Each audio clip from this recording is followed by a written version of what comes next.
Good morning, everybody. So I try to consolidate, or we could be here probably up for 8 hours talking about banking, but there is a PowerPoint that you can share. Banking now, looking into 2024. Sorry, you got the clicker over there. So what does it look like right now? Deposit return rates, for those of you who don't know, they're the highest since 2009. The average CD rate is 5% or higher. We're looking at 5, 9, 12 months. Some of us even have non-penalty CDs that you can lock in for that rate and then, rate shop until you find something higher. Mortgage rates went from 3%, as we all loved, and so did, I'm sure, Joy loved when we were selling the houses, to an average rate now is 7.4 for a 30-year fix. I do want to say people have a fit when you say that, but I'm like, you know what? I know it was a long time ago. My first house was 13%. Yeah. So right. It's all relative. Prime rate, we saw it incrementally increase to 8.5. We'll touch base on that a little later, what the Fed thinks, what we think the Fed's going to do. Average loan rates, believe it or not, that is an average, people. On the small business and consumer side, it's 12.25, and I closed 4 last week in that range, and people didn't blink. So we're going to get accustomed to it. Unsecured line of credits up to $50,000 are still available, believe it or not. Top product in the market in banking right now are HELOCs. So people, sorry, Joy, again, people aren't moving. They're taking equity out of their house, and they're getting everything from new kitchens to building additions. And money markets, yes, actually with liquidity, there are money markets in our market yielding up to 5%. So that's some good news. Yeah, really quickly, the business at 12.25, are they anticipating that they're going to refinance when rates come down, or are they planning on just holding that to? Well, a lot of these are, if they are that 12.25, the 4 that I wrote this week, believe it or not, unsecured. 50 grand. So a lot of them do have, they're like a 5-year rate. So there is, some of them have pre-penalty, some of them don't. All I always say to people that are buying, watch your pre-penalty payment right now. And if you can get out of the loan, because a lot of these things either have a 1, 2, 3, 4, 5%, depending on what year you break your term. Some of them, like at Fulton, where we went back to our old school ways, it's a 2% penalty. Thank you. I can't do 2 things at once. 2024 forecast. So, this is our projection. I don't have a crystal ball. We do project that financial institutes will still have a high yield in their deposit balance, at least for the first quarter. And the reason it flows right into the next statement, because federal banking regulation and reforms are set to change January 24th. Those regs were set to change this month, November 24th, with all of the complaints and hysteria going in the banking industry. They pushed them back till January 24th. What goes into lending will become less agile, especially for big box banks. One of the reforms, and I won't bore you because you can go in and read these, the things that they're going to legislate going forward in 24, I always tell people, wrap your mind around it. Why are we paying so much for deposits right now?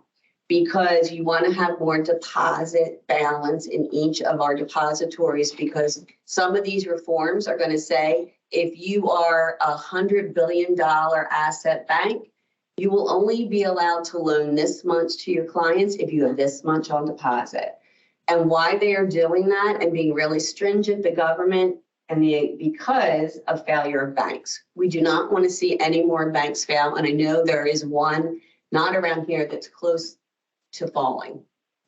So they're saying, we're not going to bail anybody out. I don't have any money to bail anybody out. So we're going to make rules and regulations for deposits versus lending. An example, a bank my size, a regional bank with 27 billion in assets, our house limit on is 60 million. So if a regional bank like me is 60 million, you can imagine what a Bank of America, a TD, or Truist would be. Inflation, if it stabilizes, I mean, I'm sure you can add color, JP. We're hearing grumbling, things are status quo, but there could be another 0.25% increase in prime. We'll see what happens during the holiday seasons. Compliance and regulation is going to be stricter than ever moving forward because of fraud, because of bank failure, and it's just the world we live in, I tell people. There are going to be a lot of biometrics. When we talk about AI in the banking world, it's going to be a normal practice. The biometrics is your fingerprint, your face. There is a lot of things, but fraudsters are ahead of us. A lot of people now, they're taking pictures of fingerprints and using fake fingerprints now. So it's just keeping ahead of this. Two-step factors are going to be mandatory for many websites because of the fraud. That means, for example, you used to just use your face. So I personally could go into the bank. I can VPN to any time. My face is my code.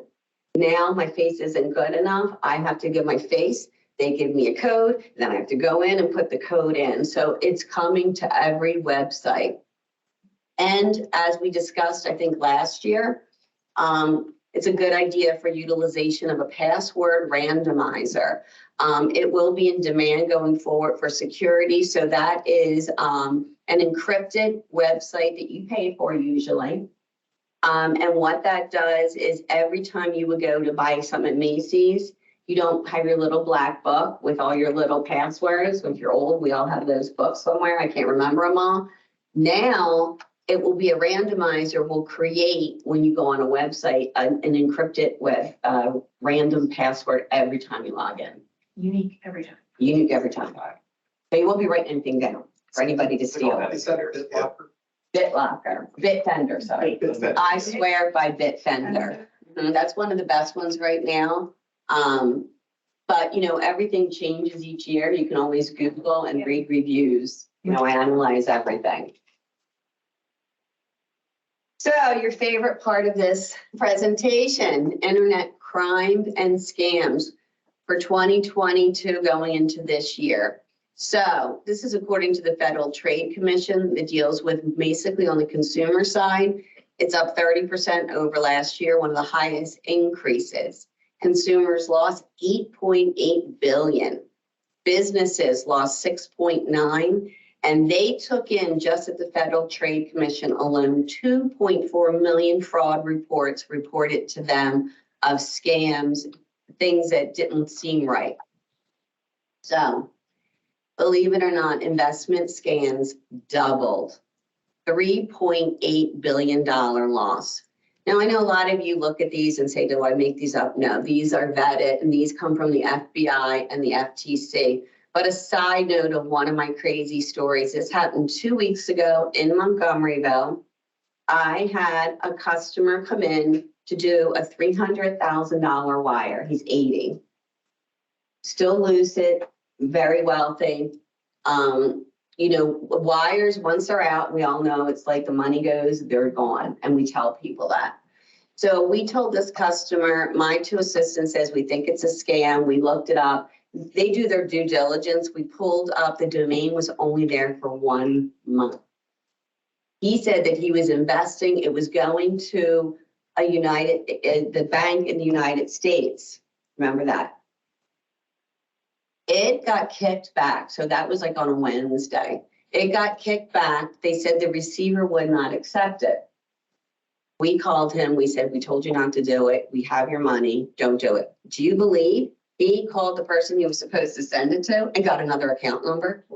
And I'm like, Mother Mary. So he wants to do it again. I can't tell you when you come in. I can warn you, but people just don't listen to bankers. So he does it again on a Thursday. Monday morning, guess who was banging down the door at the Montgomeryville office? Him, his wife, and what I thought was his son. It was his son-in-law. It was a scam, this, that, and the other thing. He comes in, I sit him down, we do a UAR, we send everything in, I get fraud on the phone. So as these three people are sitting on the outside of my office, I'm on the phone with fraud. So his son-in-law says, we want to tell him what you also did. I said, did you give him your social? Yep. And I'm like, what else happened? He let them take over. And that's what you will see in here, taking over soon. He took over basically his entire computer. He had everything. And he had Q&B accounts and he had Charles Schwab. So I said to him, you sign these documents. I will try. This is usually a lost cause. And he showed me, he brought in the whole presentation and he thought he was investing. If you look at the small print, and I didn't even have my reading glasses on, under that big whatever it was, it said Hong Kong. So what they were doing is they take your money that you think it's this great investment, they send it to what we call an intermediary bank. We do our wires direct. So we work with Univest, we do their wires. We're a bank that does a lot of the smaller banks' wires. Whoever this went to first, they red flagged it because it was the second time, thank God. The long and the short of it is, by 3 o'clock Monday, I got all $300,000 back. I call him, he starts to cry, and I said, you really should have someone else on your accounts. Do you have a POA? No. His wife looked at me and says, he's old, he's stupid, and if he loses his money, too bad. I was like, okay. And then he opened all his accounts up again. But that's the problem. You need to listen. And if you're doing anything online, you can look on the bottom. It will say domain and it will tell you when that domain's open. This clearly was a scam. It clearly was an imposter. But this is literally just in that office alone. We do 3 UAR or fraud reports and call the police per day now. So that's really scary. So you can see by those numbers, investment scams are the highest. We've never seen them this high. Imposters is people taking over your life, people taking over your landlines. That's a new one to us. Losses to businesses were 660 million. Social media and the phone calls. The average person is losing 1,400 on one of those phone call scams. Where is this Mary Alfarano? I never say yes. Number one, I don't answer if I don't know them. That's what I tell all our elderly, just hang up. Never say yes because they record your yes and it means something else. So you just need to be careful. One other crazy story, 2 weeks ago, Doylestown, husband noticed fraud, came in, talked to my assistant in Doylestown. I don't know how she figured it out, but she figured it out that they kind of took over everything. So she said, call your wife right now and tell her not to talk to anybody. Calls her home in Doylestown. A man answers. Thinks he has the wrong number. Hangs up. Calls again. A man answers. Here, they were able to hack into their phone, their landlines, everything. And it was them taking over that person's whole identity. This stuff happens. These are 2 things that just happened in the past 3 months right here in our area. So this will really interest you. I told them before the meeting, all 10 of my employees, none of them got this right. Look at the victims by age group for last year. So when you look at it, if you can see it, the complaints are in that green or teal shade. The most complaints were the 30 and 39-year-olds.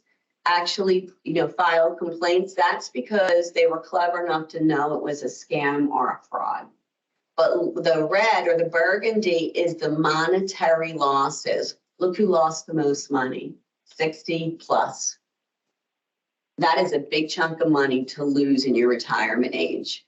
So that there is a link at the end of this for the FBI, there is I think it's a 34-page report, and it has all these statistics that are very interesting.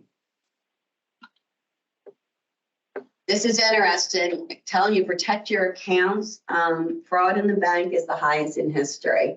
Last year, I think we said it was 400%. We gave up just because it's just so high right now. Interesting to know that Pennsylvania is number 4 in the country for internet crime. And we are number 8 in the total amount of dollars losses. Yay. So it's still the same old, it's account takeover, check washing. Not only are they washing the checks, now they're getting fake IDs, they're taking over all account information. They're even obtaining fake IDs. So they're able to have someone on the inside that's making PA license and getting their picture on it. I just told everybody before we started, we had my son's car, they tried to steal it, they have his license. So now I'm getting phished all the time. Yesterday, I got all these emails, all these texts asking for new passwords, this and that. Just never. We get these every day. You probably get, oh, your account was hacked at Bank of America. I'm like, I don't have an account at bank. Just please, just do not touch anything. Just delete them. Wire fraud. We had one 2 weeks ago with one of our big attorneys, which is a PA IOLTA account. So they do a ton of money. Somebody stole one of the law firm's checks. It was ugly.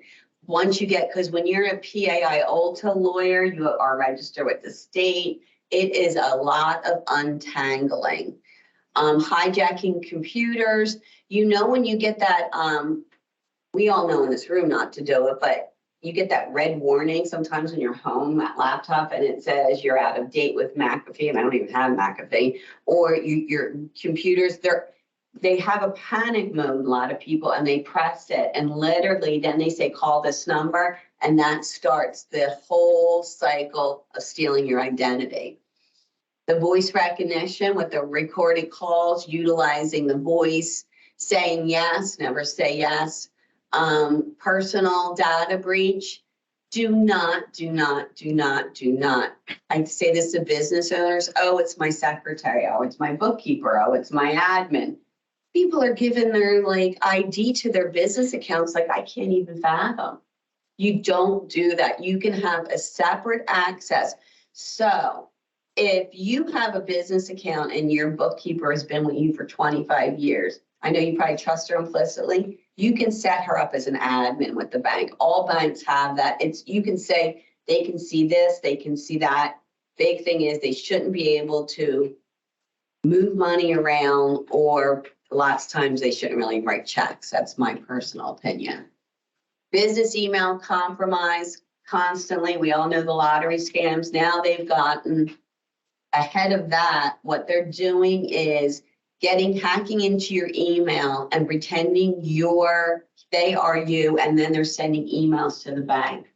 If we get an email from a client, we must then now call the client and talk to them physically on the phone, ask them their secret word, and if they don't know their secret word, we give them the hint, or they're not getting in. It's basically now people get very frustrated with the banks, because I'm sure you have that too, where it's this long.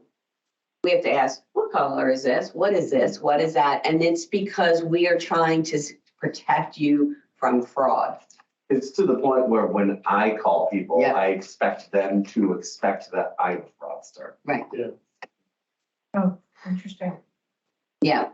And when we call now, Secret word. yeah. Those are like. And when we call from the bank now, and if we're leaving a message, we start with, this is not a fraudulent call. There is no fraud on your account. The reason for this call is, because that's how bad it is. These are your to-do of how to safeguard. Obviously, you may think that it is very, juvenile, what we're asking you to do. Public Wi-Fi. Do not use public Wi-Fi. Tell your teenagers not to use it. That is like just putting yourself out there. We can't do anything. I mean, we're not in my industry. We cannot even use Zoom. If I do a Zoom call, I have to go home and take it, because we only use Teams in my financial institute. The whole password biometrics, especially with your kids and your cell phones, your iPhones, that is so important. And I tell people every day, did you check your account this morning? No. Check your account every morning to make sure your money is there and there's no fraudulent information. You got to do it. Look at your transaction history, because it happens daily. Also, rudimentary, get your credit report once a year, credit report, what is it, annual creditreport.com, I think it is, you get one a year. And some people, if you had theft, if you had identity theft, if you had a car theft, you need to call immediately all 3 of the credit agencies and lock down your credit immediately, so they cannot get into your credit history. When they come in for annual review, my clients, they come in for an annual review, that's when we pull the credit report as well. Yeah, you got to do it. You got to see I what's. recommend everybody freeze their. We have more and more business owners that have froze their credit. So what just happened to my son. Consumers now. Yeah. Mine's- Yeah, I know. And if you then you want to buy something or do something, it's quick. You give them like 5 minutes, you call the number, they unlock it. I have a lot of people come in for loans and they're like, I have a credit freeze. Let me call and take it off and tell them you'll be calling. It just really protects you. And I hate to say a lot, this is humans. This is people that you just don't know. It's skimmers in this area have been on the rise. Literally every morning, you do it too. Every morning, every day we close, we are out there like a doctor examining the ATM to make sure they didn't put something you can't see. At our Ben Salem office last month, one of the people doing a check noticed drill holes. Here, not only did they put a skimmer, they attached like 2 or 3 cameras. So they could see people, they could see your fingers with the pen, everything.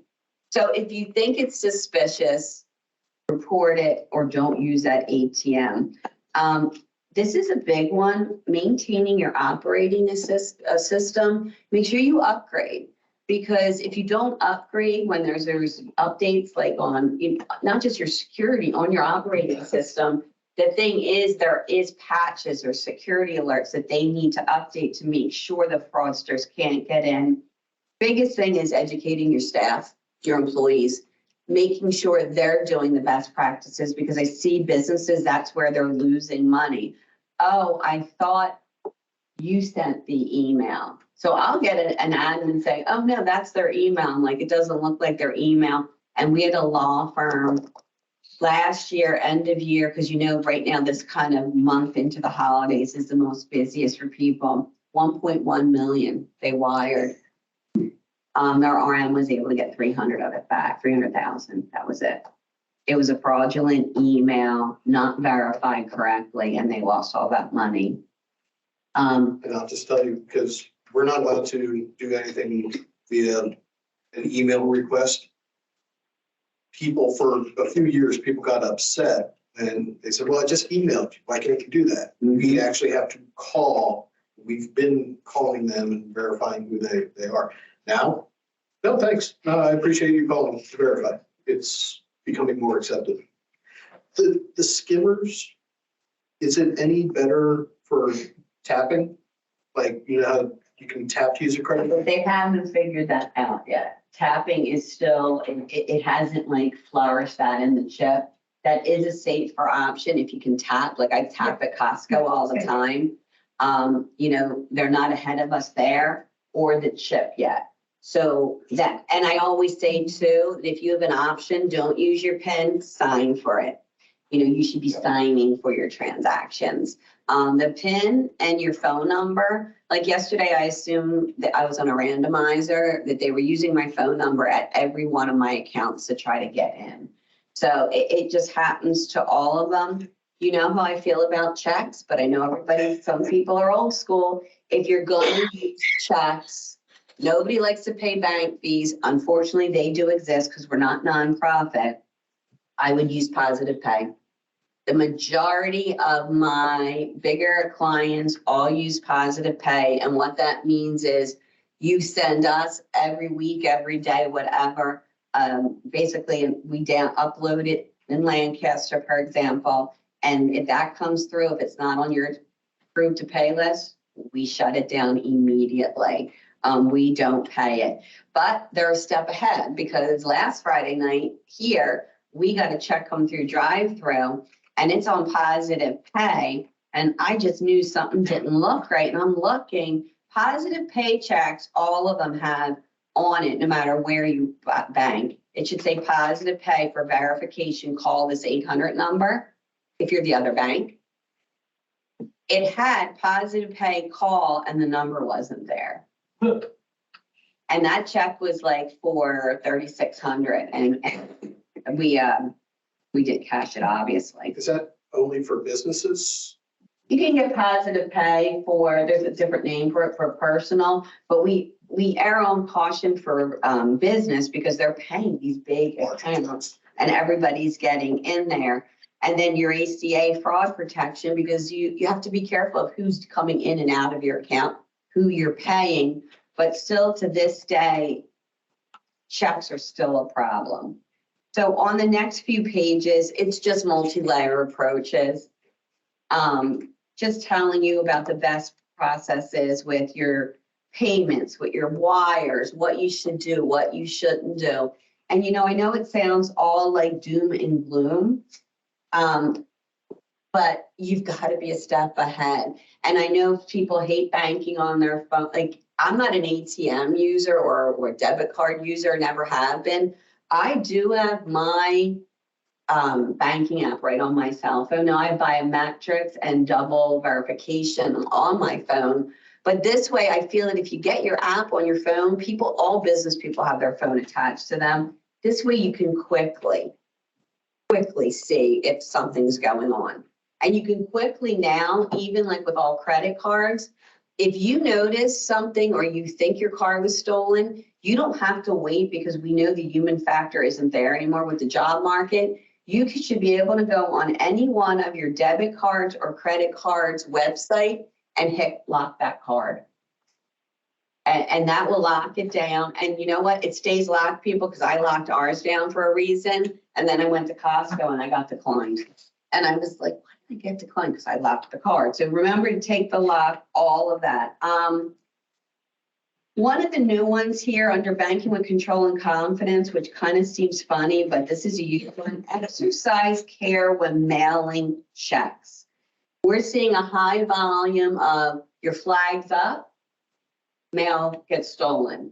Also, there are some of the old-fashioned mailboxes that have been hit in certain areas where they've drilled the back out or underneath at night and take all the mail out.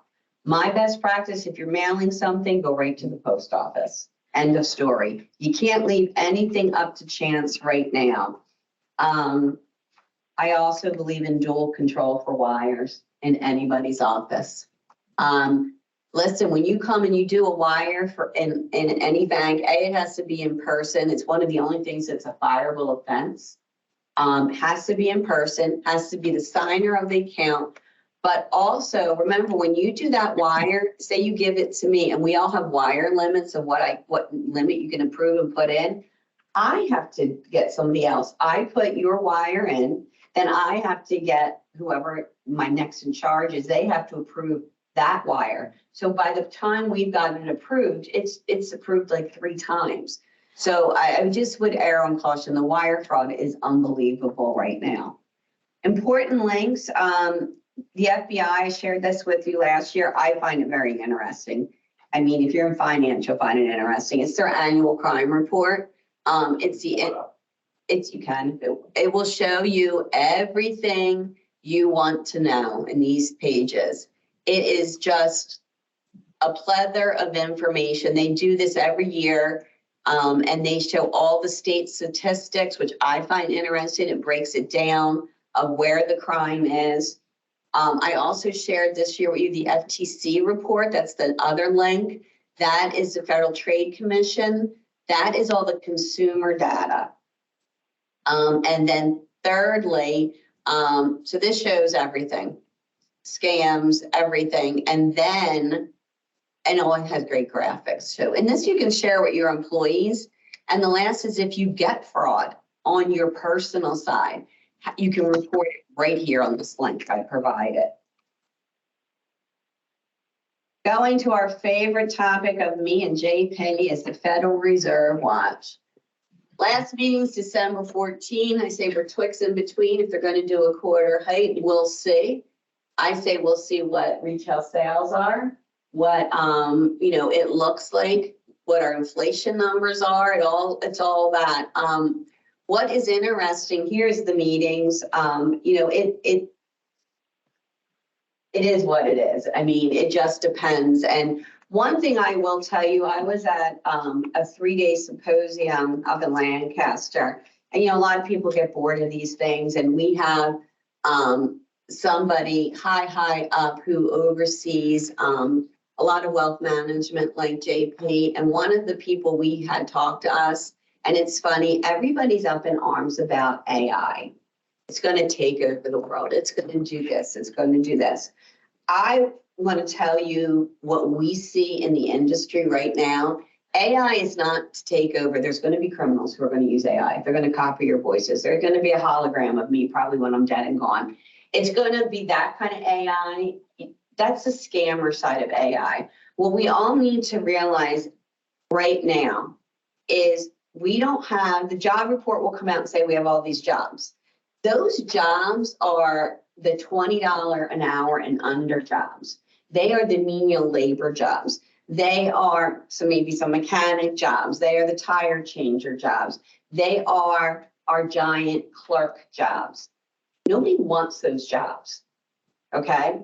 So what happens when you can't fill the job on the line in, one of the lines where we put the cars together, manufacturing. If we don't have those jobs filled, what happens? It totally disrupts our supply chain. And then there we go. We don't have chips again. I can't get headlights on for my car for 2 years. It's a conundrum we're in. So this person who was high up in an AI company spoke to us and he said, there's going to be bad sides of AI, but the good side is that it can replace the jobs that nobody wants. The picker and packer in warehouses. All those jobs need to be filled because our youth isn't filling them. And if we don't get these jobs filled, if we thought we had a crisis during COVID with supply and demand, we are going to be in a crisis in this country. And they showed a map of graphs, and what we have going on right now in our country is nothing compared to the other countries, the Asia market and China, all them. They cannot fill these jobs. So we have a supply and demand crisis. So if anything, besides all my doom and gloom, AI is not going to take over the world. Yes, it's going to up the scam game, but we need it for supply and demand. All right, Alan, how long did I do that in? Perfect. Perfect. Any questions? On the other side of a wire, when people are sending us wires, is there any way, when that stuff comes across to us, Right. once we have that money, can that get taken back? Again, wires, $100,000. Yeah, the only way a wire can be taken, it's when it's up there in the cloud. Either the intermediary bank can say, stop it. So we at Fulton, we wire direct. Another bank will use us as their intermediary bank. So if a person wires from their bank and their bank doesn't do direct wires, it can be stopped but in the intermediate point. But once it hits your account and it's in your account, unless, God forbid, there's a police report and there's fraud and all this, which is few and far between. Once it's gone out of that customer's, it's yours in your account. Going back to like phones, I heard this recent scam where people can use, like I said, AI to imitate the person and say like they're in trouble. Like that. It's not just like the person comes from a number, everything like that. Everything, right, because the thing is, now they used to like call and say, God forbid your child's being kidnapped for ransom and this and that. And now they have your voice because of AI. So obviously they're saying now what you need to do is to keep them on the phone and get a hold of that person. It comes in like caller ID and everything. Yeah. Just to hear about the phone takeover thing. My cousin, that happened. She lived in Florida and took over everything, her phone, and I thought she was a little loopy, but the FBI is involved. I know because she's trying to buy a car now. She can't because the FBI, all her credit and everything is. But that's the first time I've ever heard from anybody else that's a real thing. The phone takeover is a real thing. It just is shocking that they that. technology. They took over like electronics or all the, the Internet of Things, all the things that were hooked to Wi-Fi, refrigerators, that they took over all that stuff. They had everything. It's crazy. I'm moving to the Poconos. Oh, great. Get on the grid. Off the grid may be the best Joanne, I need place. a house up in the Poconos. Take my cash and the gold bricks. And Exactly. Typewriter, wall phone, phone in the kitchen. No, not the wall. Even those are scary. Yeah, well, Yeah, Even those they get. Oh, that's. get a burner phone. And a burner phone. Okay. All right, Mary, thank you You're very much. welcome. As terrifying as that presentation. Right.